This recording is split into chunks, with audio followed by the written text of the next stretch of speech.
प्रमिलाताई 4 वर्षांपूर्वी सरकारी शाळेतील शिक्षिका पदावरून निवृत्त झाल्या होत्या आणि आपल्या पतीसोबत आनंदाने जीवन जगत होते. मात्र कोरोनाच्या महाभयंकर महामारीने त्यांच्या पती यशवंतरावांना काळाच्या पडद्याआड लोटले. जोडीदाराच्या अचानक झालेल्या निधनाने प्रमिलाताई अत्यंत दुःखी झाल्या. त्यानंतर मुलगा अभय आणि सून यांच्या आग्रहाखातर त्या पुण्यात त्यांच्या सोबत राहण्यासाठी आल्या. त्यांचे आयुष्य आता पूर्णपणे बदलून गेले होते. पतीच्या सहवासाची उणीव तर होतीच, पण त्याचबरोबर स्थिर आणि परिचित कौटुंबिक जीवन मागे पडले होते. गावातील ओळखीचे, शेजारी, सुखदुःखाची साथ देणारी लोक हे सारे आता दूर झाले होते. प्रमिलाताई पुण्यातील एका उद्यानात एका बाकावर एकट्या विचारात हरवून बसल्या होत्या. शून्यात नजर लावून त्या भूतकाळाच्या आठवणींमध्ये रमल्या होत्या. सकाळची वेळ होती. काही लोक फिरायला आले होते, काही योगासने करत होते, तर काही वृद्ध मंडळी जुन्या आठवणीत रमली होती. मात्र प्रमिलाताई आपल्याच विचारात मग्न होत्या. तेवढ्यात अचानक एक आवाज आला, नेहमी हसत राहा, आनंदी राहा, आयुष्य खूप सुंदर आहे. प्रमिलाताईंनी पाहिले की जवळपास 60 ते 70 वर्षांचे एक वयस्कर गृहस्थ जवळच्या बाकावर बसले होते आणि त्यांच्याकडे पाहून मंद स्मित करत होते. इच्छा नसतानाही प्रमिलाताईंनी बळजबरी हसण्याचा प्रयत्न केला.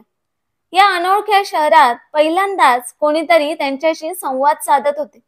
बाटलीतून पाणी पीत तो गृहस्थ सौम्य स्वरात म्हणाला की माझं नाव माधवराव आहे. मी इथल्याच एका जवळच्या इमारतीत राहतो. तुम्ही खूप विचारात मग्न दिसत आहात. भूतकाळाच्या गोष्टी विसरून पुढे जाणे यालाच खरं आयुष्य म्हणतात. एवढं बोलून माधवराव पुन्हा फिरायला निघून गेले. त्यांच्या निघून गेल्यानंतर प्रमिलाताईंनी मनाशीच विचार केला की ज्यांच्या आयुष्यात दुःख नाही त्यांना जीवन सुंदरच वाटते. प्रत्येक जण सल्ले देतो, पण आपल्या आयुष्यात नेमके काय चालले आहे हे फक्त आपल्यालाच माहीत असते. त्या दिवसानंतर प्रमिलाताई दररोज उद्यानात फिरायला जाऊ लागल्या. जवळपास प्रत्येक वेळी त्या माधवरावांना नमस्कार करत. एके दिवशी माधवरावांनी विचारले की तुम्ही बाहेरून आलायत का? त्यावर प्रमिलाताईंनी उत्तर दिले की हो, याआधी मी नागपुरात राहत होते. माझा मुलगा अभय आणि सून नोकरीच्या निमित्ताने या शहरात राहतात. पण कोरोनाच्या महामारीमुळे माझ्या नातवाची शाळा बंद झाली. त्यामुळे त्याच्या देखभालीसाठी माझा मुलगा आणि सून मला इथे घेऊन आले आहेत. माझ्या पतीच्या निधनानंतर मी नागपुरात पूर्णपणे एकटी पडले होते. माझ्या मुलीचे सासर पुण्यात असल्याने कधीतरी तिला भेटता येईल या विचाराने मी येथे आले, प्रमिलाताईंनी हळूच सांगितले. त्यावर माधवराव हसत म्हणाले की पुणे शहरात तुमचे स्वागत आहे. चला, मी तुम्हाला आमच्या वयाच्या इतर मित्रमंडळींशी ओळख करून देतो. येथे उद्यानात वृद्धांचा एक गट आहे. आम्ही सर्व एकमेकांच्या सुखदुःखात सहभागी होतो, गप्पा मारतो, हसतो, कधी भजन गातो, तर कधी जवळच्या मंदिरात फिरायला जातो. वाढदिवस आणि सण साजरे करतो. त्यामुळे कोणीच एकटे वाटून घेत नाही. माधवरावांचे बोलणे ऐकून प्रमिलाताईंच्या चेहऱ्यावर हलकीशी प्रसन्नता उमटली. त्यांनीही त्या गटात सामील होण्याची इच्छा व्यक्त केली. माधवरावांनी त्यांची ओळख गटातील इतर सदस्यांशी करून दिली आणि त्यांनी प्रमिलाताईंना आपलेसे करून घेतले. त्या समूहातील बहुतेक जणांनी आपल्या जीवनसाथीला गमावले होते. कोणाला काही शारीरिक आजार होते, तर कोणाला वेगळ्या समस्या भेडसावत होत्या. तरीही ते सर्व उत्साहाने आणि सकारात्मक ऊर्जेने भरलेले जीवन जगत होते. त्या लोकांच्या सहवासात प्रमिलाताईंचे मन हलके वाटू लागले. आता त्या रोज सकाळ संध्याकाळ या गटासोबत वेळ घालवू लागल्या. अनेकदा त्या आपल्या मुलीला फोन करून उद्यानात भेटणाऱ्या या वयस्कर मित्रांबद्दल सांगायच्या.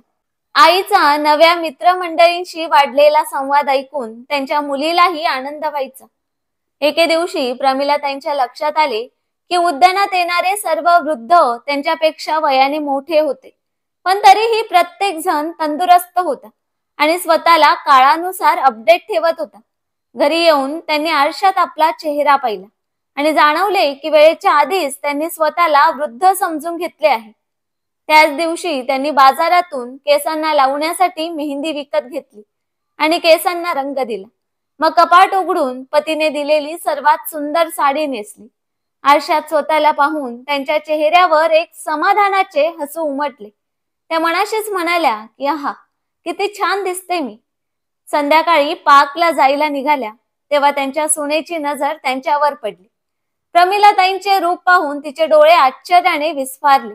तिने लगेच नवऱ्याला हाक मारली, अभय बघा ना, आईला काय झालंय. अभय बाहेर आला आणि आईकडे पाहून तो तोंडावर हात ठेवून हसायला लागला. सून तिरस्काराने म्हणाली, आई, हे सगळं करण्याचं तुमचं वय आहे का? त्यात बाबाही आता या जगात नाही, मग हे सगळं कशासाठी? मुलगा आणि सुनेच्या वागणुकीने प्रमिलाताईंचे मन हेलावले. त्यांना खूप दुःख झाले. त्या शांतपणे आपल्या खोलीत जाऊन बसल्या. पार्कमध्ये जाण्याची इच्छाही मावळली. विचार करत राहिल्या की मी जर आज स्वतःसाठी थोडीशी तयारी केली तर मी काय मोठा गुन्हा केला का?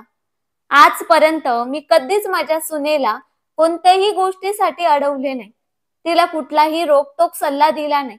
ती स्वतःच्या मर्जीनुसार कपडे घालते, हवे ते खाते पिते, बाहेर फिरते, तिच्या आवडीनुसार राहते आणि मी कधीच काही बोलले नाही. उलट मी स्वतःला समजावत आले की काळ बदलला आहे. मोठ्या शहरातील लोक अधिक मॉडर्न झाले आहेत. पण आज जेव्हा मी थोडासा स्वतःबद्दल विचार केला, स्वतःसाठी काहीतरी वेगळं केलं, तेव्हा माझ्याच मुलांनी माझा अपमान केला. त्यांच्या वागणुकीने प्रमिलाताईंचे मन खचले आणि डोळ्यात अश्रू आले. तेवढ्यात त्यांच्या मोबाईलवर ग्रुपमधील मित्रमैत्रिणींचे फोन येऊ लागले. ते पाहून प्रमिलाताईंनी स्वतःलाच बजावले की नाही, आता माझे आयुष्य मी माझ्या मर्जीनेच जगणार. असं म्हणत त्या आत्मविश्वासाने पाककडे निघाल्या. आता त्या स्वतःसाठी जगू लागल्या होत्या. त्यांना मिळणारी पेन्शन चांगली होती. आजपर्यंत तो पैसा त्या मुलाला आणि सुनेला देत होत्या. पण यावेळी त्यांनी तो पैसा पूर्णपणे स्वतःसाठी वापरण्याचा निर्णय घेतला. पार्कमधील त्यांच्या मैत्रिणी आता त्यांच्या खरीखुरी सोबती झाल्या होत्या. त्यांच्यासोबत बाजारात जाऊन प्रमिलाताईंनी आपल्या आवडीचे कपडे आणि वस्तू विकत घेतल्या. मात्र त्यांच्या या बदललेल्या वागणुकीने सुनेला अस्वस्थ केले. तिने लगेच अभयला समजावले की आई फार फालतू खर्च करत आहे. आता 1 रुपयाही आपल्याला देत नाही. तिच्या येण्याने आपला खर्च वाढलाय. बायकोच्या बोलण्याला बळी पडून अभय प्रमिलाताईंकडे आला आणि थोड्या चिडक्या स्वरात म्हणाला की आई, यावेळी तू तुझे पेन्शनचे पैसे का नाही दिले आम्हाला? त्याचे बोलणे ऐकून प्रमिलाताई अवाक झाल्या. तितक्यात त्यांची सून येऊन म्हणाली की हो, या वयात इतका उगाच खर्च करणं योग्य आहे का? पार्कमध्ये जाता जाता तुम्ही अगदी मोकळ्या वागताय. त्यावर प्रमिलाताई शांतपणे म्हणाल्या की सुनबाई, मी तुला पूर्ण स्वतंत्र दिलं आहे. तू तुझ्या मर्जीने वागतेस, मग माझ्यावर निर्बंध का टाकतात? मी जे काही करते ते माझ्या इच्छेनुसारच करणार. त्यांचे ठाम उत्तर ऐकून अभय आणि त्याची पत्नी गप्प बसली. प्रमिलाताई स्वयंपाकात तरबेज होत्या. एक दिवस त्यांनी गाजराचा हलवा बनवला आणि आपल्या ग्रुपच्या सदस्यांसाठी पार्कमध्ये घेऊन गेले. सर्वांना त्यांनी प्रेमाने खाऊ घातला. मात्र माधवराव हलवा घेण्यास तयार नव्हते. प्रमिलाताईंनी विचारले की तुम्हाला गाजराचा हलवा आवडत नाही का? त्यावर माधवराव हसत म्हणाले की अगं, मला गाजराचा हलवा खूप आवडतो, पण मला मधुमेह आणि रक्तदाबाची समस्या आहे. त्यामुळे मी गोड पदार्थ टाळतो आणि घरी कोणी बनवतही नाही. त्यामुळे हलवा खाणंही सोडलं. हे ऐकून प्रमिलाताई म्हणाल्या की म्हणजे तुमच्या घरी कोणीच नाही का? माधवराव काहीच बोलले नाही. त्यांच्या डोळ्यातून अश्रू ओघळले आणि ते गुपचूप घरी निघून गेले. त्यानंतर 2 दिवस झाले तरी ते पार्कमध्ये आलेच नाही. ग्रुपच्या सदस्यांनी विचारणा केली, पण त्यांचा फोनही उचलला जात नव्हता. प्रमिलाताईंना आता मनातून माधवरावांची काळजी वाटू लागली होती. त्यांच्या डोळ्यांसमोर सारखा त्यांचा हसरा आनंदी चेहरा येत होता. जसे त्या घरी जाण्यासाठी पार्कमधून निघाल्या तसे त्यांनी पावले नकळत माधवरावांच्या घराच्या दिशेने वळवली. गार्डकडून त्यांनी त्यांच्या घराचा नंबर विचारला आणि दारावर बेल वाजवली. माधवराव अडखळत्या पावलांनी दरवाजाकडे आले. जसे त्यांनी दार उघडले आणि समोर प्रमिलाताईंना उभं पाहिलं तसे ते आश्चर्यचकित झाले. काही क्षण त्यांना शब्दच सुचेना. मग त्यांनी सौजन्याने प्रमिलाताईंना आत बोलवले. माधवरावांची अवस्था पाहून प्रमिलाताईंच्या मनाला चटका लागला. त्या काळजीच्या स्वरात म्हणाल्या की तुमची तब्येत इतकी खराब आहे, पण घरात तुमच्या सेवेसाठी काळजी घेण्यासाठी कोणीही नाही. त्यावर माधवराव हळू आवाजात म्हणाले की खरं तर मी एकटाच राहतो.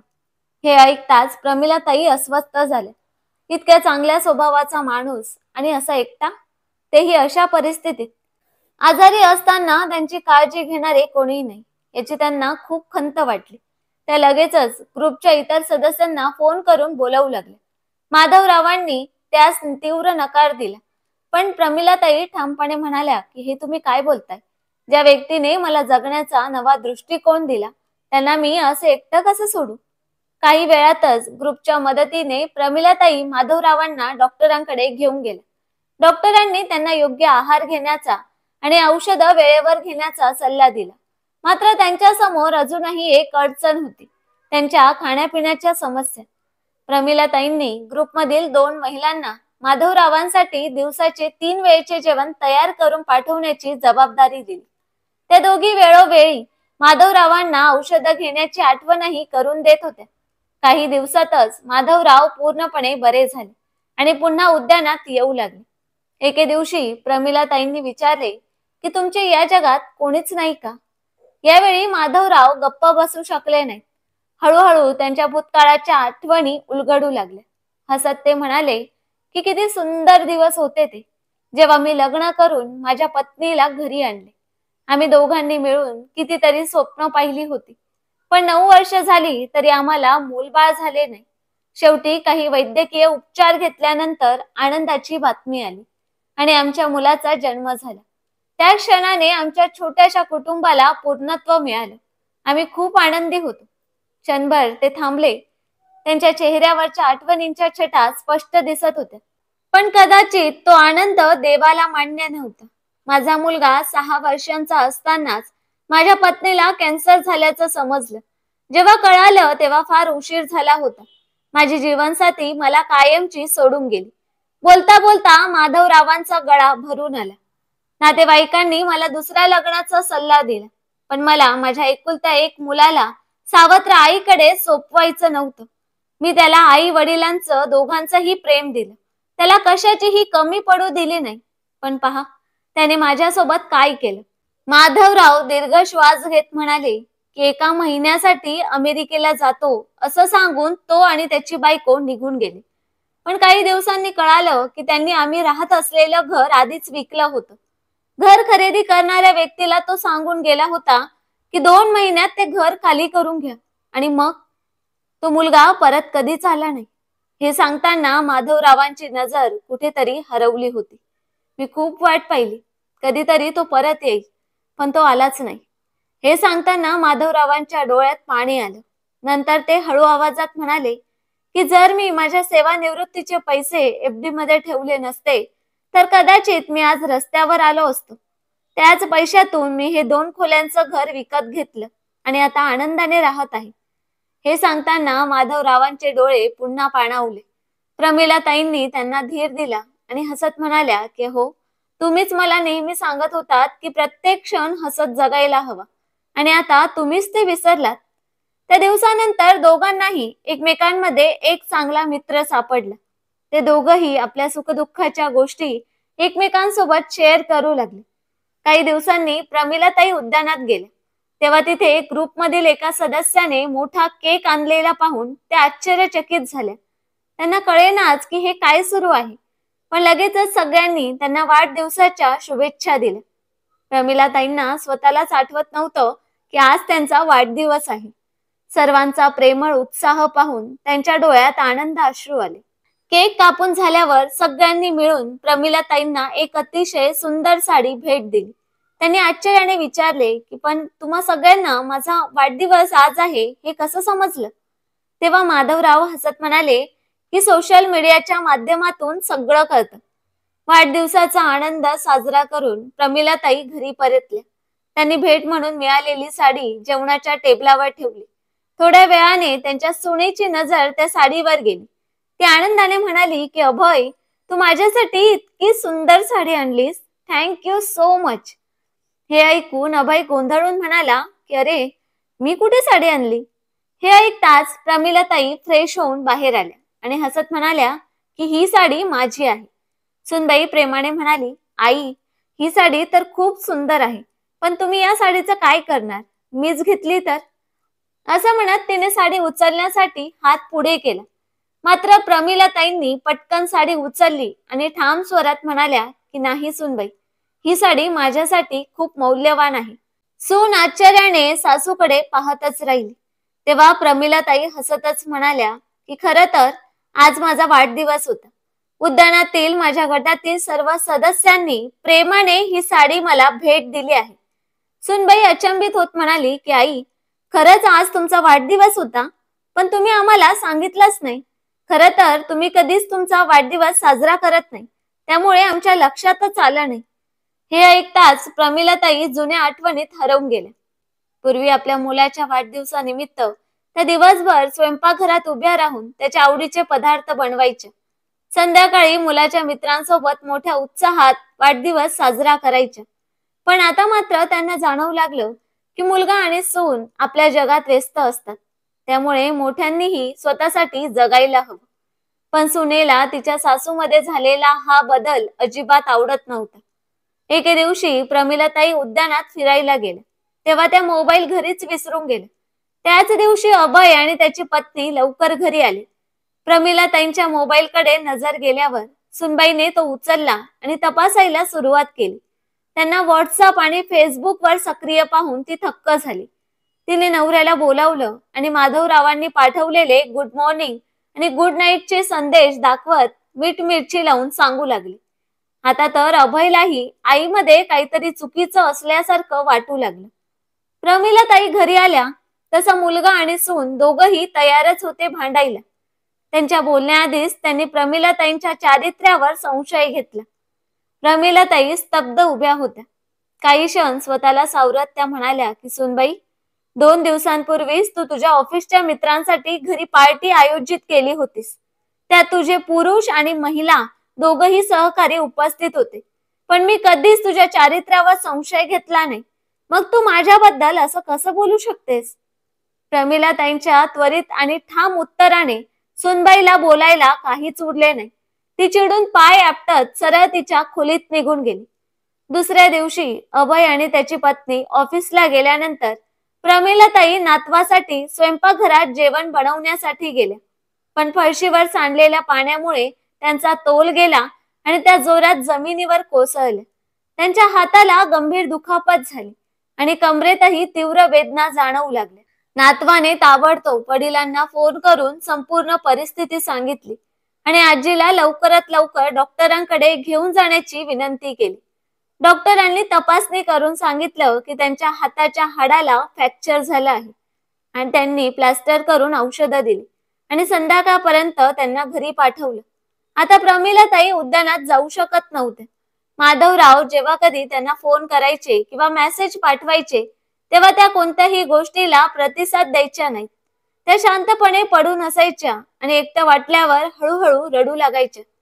सुनबाई जेवण बनवून ठेवून द्यायची आणि मुलगा आणि सून दररोज कामावर जायचे, पण दोघांनीही आईसाठी एक दिवसाचीही सुट्टी घेतली नव्हती. प्रमिलाताईंच्या हालचालींमध्ये खूपच अडथळे येत होते. उठणं बसणं त्यांच्यासाठी कठीण झालं होतं, पण घरातील कुणालाही त्याचा काहीच फरक पडत नव्हता. एके दिवशी त्यांच्या ग्रुपमधील सर्व वयस्कर मित्र मैत्रिणी त्यांना भेटायला घरी आले. काहींनी फुलं आणली होती, काहींनी गेट वेल सूनची कार्ड आणली होती, कुणी समोसे घेऊन आलं तर कुणी जिलेबी. हे सगळं पाहून बेडवर पडलेल्या प्रमिलाताईंना असं वाटलं की त्यांना आपलीच माणसं भेटायला आली आहेत. त्यांच्या चेहऱ्यावर एक प्रसन्न हास्य उमटलं. सर्वजण हसत खेळत गप्पा मारत स्वादिष्ट पदार्थांचा आस्वाद घेत होते. हसत हसत वेळ कसा निघून गेला कळलंच नाही. मात्र आता प्रमिलाताई थोड्याशा चिंतेत पडल्या होत्या. अभय आणि त्याच्या पत्नीच्या घरी येण्याची वेळ जवळ आली होती. विशेषतः सुनेची प्रतिक्रिया काय असेल याचा विचार करून त्यांना आतून भीती वाटू लागली. तेव्हाच दरवाजावरची बेल वाजली. अभय आणि त्याची पत्नी आत आली. घरातलं दृश्य पाहून ते दोघं आश्चर्यचकित झाले. पाहुणे गेल्यानंतर त्यांची सून रागाने म्हणाली की हे घर आहे, धर्मशाळा नाही. कोणी उठायचं, यायचं आणि आपल्याला हवं तसं करून निघून जायचं. आणि आई, तुम्ही आमच्या समोर तर सतत वेदनांनी त्रस्त असल्यासारखं दाखवताय, पण आमच्या पाठीमागे मात्र मित्रमैत्रिणींना बोलावून पार्टी करता. तुम्हाला तरी थोडीशी लाज वाटते का? या तुमच्या वागण्याचा मुलावर काय परिणाम होईल याचा जरा विचार कर. सुनेचे हे बोलणे ऐकून प्रमिलाताई शांतपणे पडून राहिल्या. आज त्यांना त्यांच्या नवऱ्याची खूप आठवण येत होती. त्या विचार करू लागल्या की ते असताना कोणाचीही हिंमत नव्हती की माझ्याबद्दल असं अपमानास्पद काही बोलण्याची. पण आज माझी कोणतीही चूक नसताना मला या कडव्या शब्दांचा सामना करावा लागत आहे. दिवस असेच पुढे जात राहिले. जवळपास 2 महिन्यांनी प्रमिलाताईंच्या हातातील प्लास्टर काढण्यात आले. आता त्या पुन्हा पाकमध्ये जाऊ लागल्या. हळूहळू त्यांच्या चेहऱ्यावरचं हास्यही परत येऊ लागलं. मात्र सुनेचे टोमणे काही थांबले नाहीत आणि अभयनेही या गोष्टींकडे दुर्लक्ष केले होते. घरातील तणावग्रस्त वातावरणामुळे अस्वस्थ होऊन एके दिवशी प्रमिलाताईंनी ठरवलं की आता बस. माझ्या आयुष्याची संध्याकाळ जवळ आली आहे, पण हे जीवन केव्हा संपेल याची कल्पनाही नाही. त्यामुळे उरलेले दिवस मला स्वतःसाठी जगायचे आहेत.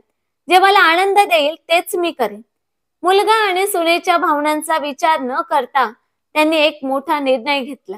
समोरच्या इमारतीत 2 खोल्यांचा फ्लॅट भाड्याने घेतला. जेव्हा अभयने त्यांना थांबवण्याचा प्रयत्न केला, तेव्हा प्रमिलाताईंनी ठामपणे सांगितलं की मला आता कोणावरही ओझं बनून राहायचं नाही. यावर त्यांची सून उपरोधिक हसत म्हणाली की हो, आता पंख फुटले आहेत तुम्हाला, बघा, हवं तिकडे उडत जा. पण रागवण्याऐवजी प्रमिलाताई शांत हसत म्हणाल्या की होय, आता मी माझी अपूर्ण स्वप्न पूर्ण करणार. त्या स्वतःच्या नवीन फ्लॅटमध्ये शिफ्ट झाल्या. त्यांना इतकी पेन्शन मिळत होती की मोलकरीण ठेवून घरकामाची सोय त्या करू शकत होत्या आणि आपला खर्चही आरामात भागवू शकत होत्या. आता त्या शांतपणे स्वाभिमानाने जगत होते. अभय आणि नातू अधूनमधून त्यांना भेटायला येत होते, पण सुनेला मात्र याची फारशी गरज वाटली नाही. या दरम्यान माधवराव अनेकदा संध्याकाळच्या चहासाठी त्यांच्या घरी येऊ लागले. उद्यानातील इतर वृद्ध मित्र मैत्रिणीही अधूनमधून त्यांच्या घरी भेट देतच असायचे. प्रमिलाताईंना आता स्वतःला खूप मोकळं आणि स्वच्छंद झाल्यासारखं वाटत होतं. त्यांनी आपल्या मुलीलाही आपल्या निर्णयाबद्दल सांगितलं होतं. तिला हे ऐकून थोडं दुःख झालं, पण आई आता तिच्या इच्छेनुसार जगू शकते याचा तिला दिलासा वाटत होता. एके दिवशी प्रमिलाताईंना मोठा धक्का बसला. अभय आणि त्याची पत्नी त्यांच्या घरी आले आणि आत येताच सून मोठ्या आवाजात म्हणाली की आई, काही लाज लज्जा उरली आहे का? माहित आहे का समाजात तुमच्याबद्दल काय बोललं जातं? शेवटी तुमच्या आणि माधवरावांच्या नात्यात नक्की काय चाललं आहे? हे ऐकून प्रमिलाताई शांतपणे म्हणाल्या की समाज काय म्हणतो याची मला तीळ मात्रही पर्वा नाही. आयुष्यभर मी जबाबदाऱ्या पार पाडण्यात आणि स्वतःच्या इच्छा बाजूला ठेवण्यात घालवली. आता उर्वरित जीवन आनंदाने जगायचं आहे. आणि माधवरावांबद्दल बोलायचं झालं तर त्यांनी मला पुन्हा जगण्याची प्रेरणा दिली, नाहीतर मी पूर्णपणे तुटून गेले असते. तेव्हा अभय म्हणाला की पण आई, तू लोकांना ओळखत नाहीस. असे लोक सुरुवातीला आपलेपणा दाखवतात आणि नंतर फसवतात.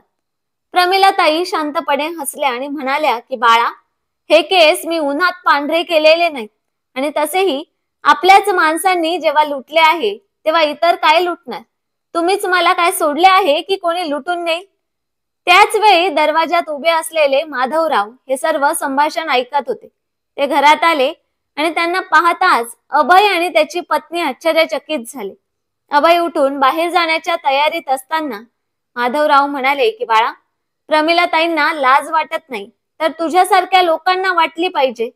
तुम्ही कोणाच्या चारित्र्यावर बोट ठेवताय? एकदा तरी विचार करून बोलायला शिका. प्रमिलाताईंनी त्यांना शांत राहण्याचा इशारा केला, पण माधवराव आज थांबणारे नव्हते. ते पुढे म्हणाले की आम्ही रोज सकाळ संध्याकाळ उद्यानात बसतो. तिथे जवळच्या सोसायट्यांमध्ये काम करणाऱ्या महिलांची लहान मुलं आजूबाजूलाच खेळत असतात. त्यांच्यावर योग्य देखरेख नसल्याने ते वाईट सवयींना बळी पडतात. त्यांच्या पालकांकडे एवढेही पैसे नसतात की ते त्यांना चांगले शिक्षण देऊ शकतील. प्रमिलाताईंना अशा मुलांसाठी काहीतरी करायचे आहे. त्यांना एक छोटीखानी शाळा सुरू करायची आहे, जिथे शिक्षणापासून वंचित राहिलेल्या गरीब मुलांना मोफत शिक्षण मिळू शकेल. तुमच्या आईला गरीब लोकांना मदत करून त्यांचे म्हातारपण सार्थकी लावायचं आहे. अनेकदा आम्ही या विषयावर चर्चा करून नियोजन करत असतो. या कामात आम्हाला मदत करणाऱ्या एका NGO सोबतही आमची बोलणी सुरू आहे. तुझ्या आईचे वर्षानुवर्षाचे स्वप्न आता पूर्ण होणार आहे. पण आज तिच्याबद्दल तुझे विचार ऐकून मला खूप वाईट वाटले. माझ्या मुलाने मला आधीच सोडले तेच बरे झाले. पण हैराण करणारी गोष्ट म्हणजे आईबद्दल मुलगा आणि सुनेची अशी विचारसरणी कशी असू शकते? तुम्ही ऑफिसमध्ये कोणाशी हसून बोलत नाहीत का?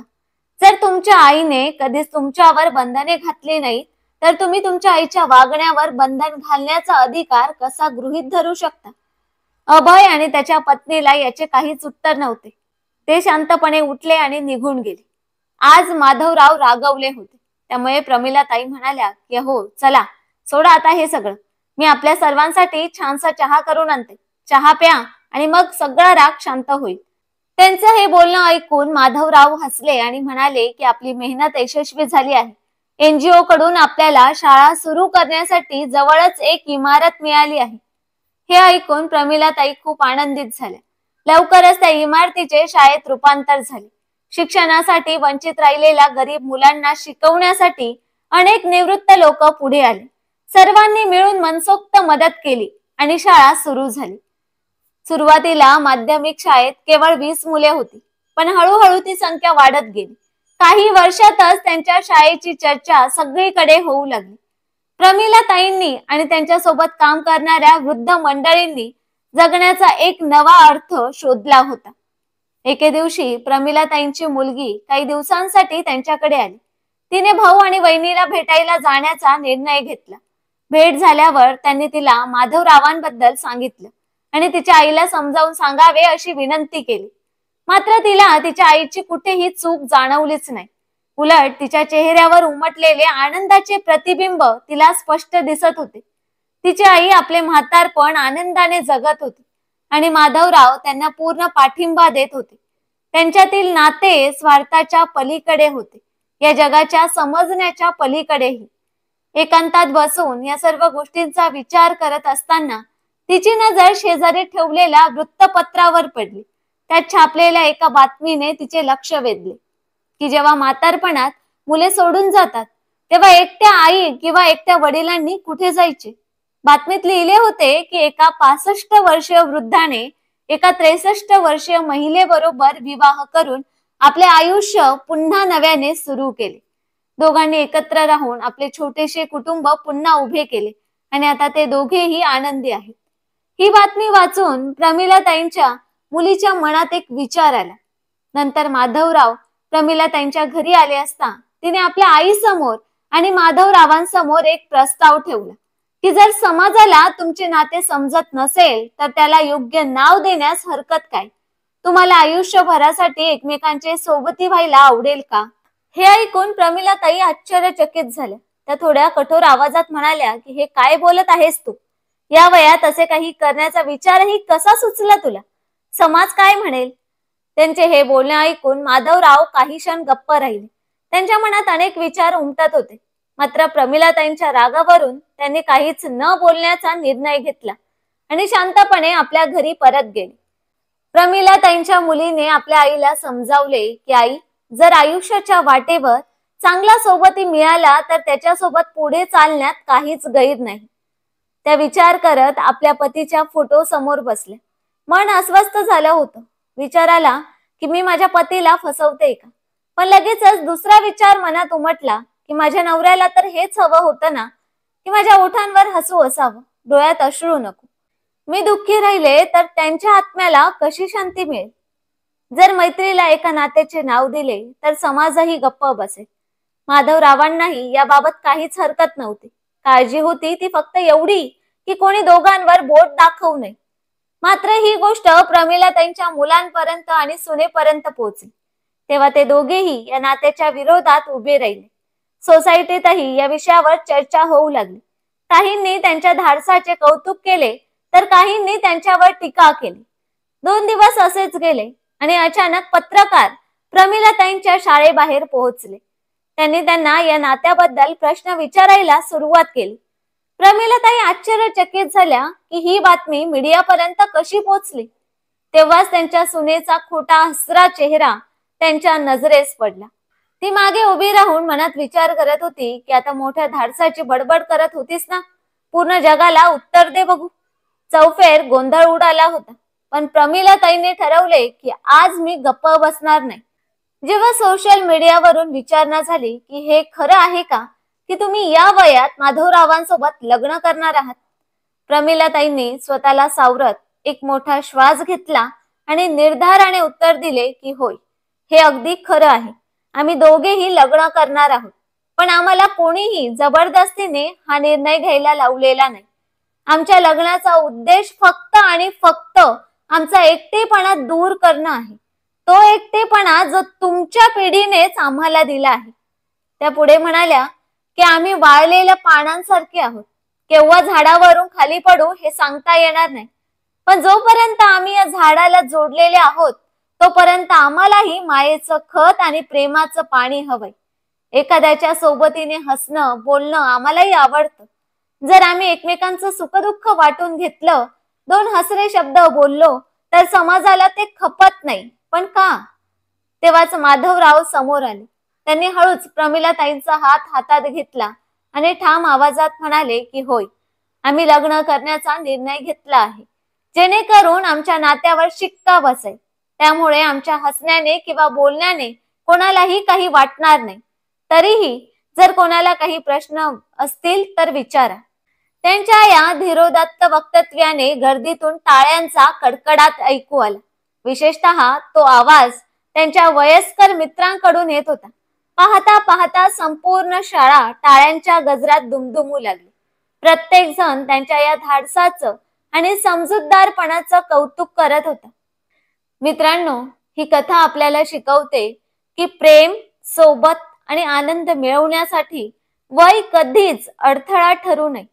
समाजाच्या भीतीने स्वतःच्या भावनांना दडपून जगणं योग्य नाही. एकटेपणा दूर करण्यासाठी आणि आयुष्य आनंदाने घालवण्यासाठी नवीन निर्णय घेणं चुकीचं नाही. आपल्या आयुष्याचे निर्णय स्वतः घ्यावेत. कारण शेवटी समाधान आपलं असायला हवं, समाजाचं नाही.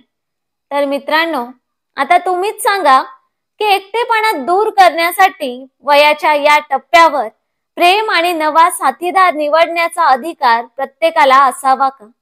आणि प्रमिलाताईंनी माधवरावांशी लग्न करून योग्य केलं का? त्यांच्या निर्णयाशी तुम्ही सहमत आहात का? तुमचे मत आम्हाला कमेंट्स करून नक्की सांगा. आम्ही नेहमीच तुमच्या कमेंट्स आणि लाईकची वाट बघत असतो. आणि कथा आवडली असेल तर प्लीज कथेला लाईक करा, शेअर करा आणि सबस्क्राईब करायला देखील विसरू नका. धन्यवाद.